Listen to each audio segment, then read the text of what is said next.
pouvez innover, mais laisser des individus sur le côté.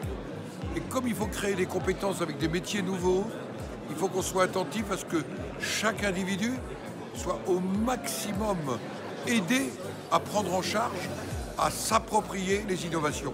Voilà mon état d'esprit. La formation doit servir à l'homme ou la femme, elle doit lui permettre de s'épanouir. Et là, on va aller aujourd'hui chercher des personnes qui ne s'épanouissent pas parce qu'ils ne rentrent pas ou ils ont échoué quand ils sont rentrés dans notre système de formation.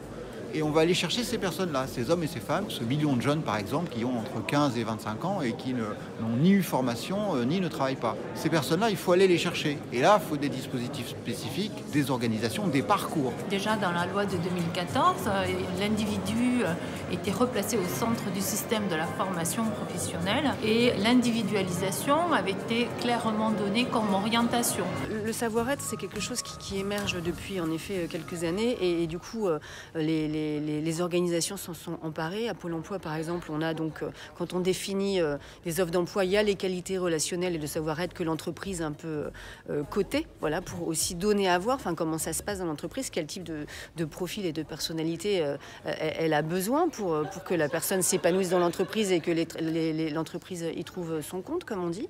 Donc c'est quelque chose qui est majeur parce qu'à un moment donné, au-delà des compétences techniques, qu'est-ce qui fait la différence entre une personne et une autre? Eh bien, voilà, c'est évidemment plein de choses, mais en particulier ce savoir-être. C'est notre job au quotidien, on essaie de développer et de faire en sorte que les personnes puissent développer leur pouvoir d'agir, donc de leur permettre de prendre des décisions éclairées, d'être pleinement acteurs et actrices de leur parcours et de leur projet. Je pense que c'est effectivement l'individu et le développement de l'individu, mais dans un collectif, inscrit dans un collectif, parce que voilà, aujourd'hui les transitions professionnelles sont accélérées, sont déjà là depuis un moment, mais le phénomène s'amplifie. Moi je dirais que c'est effectivement la personne avant tout.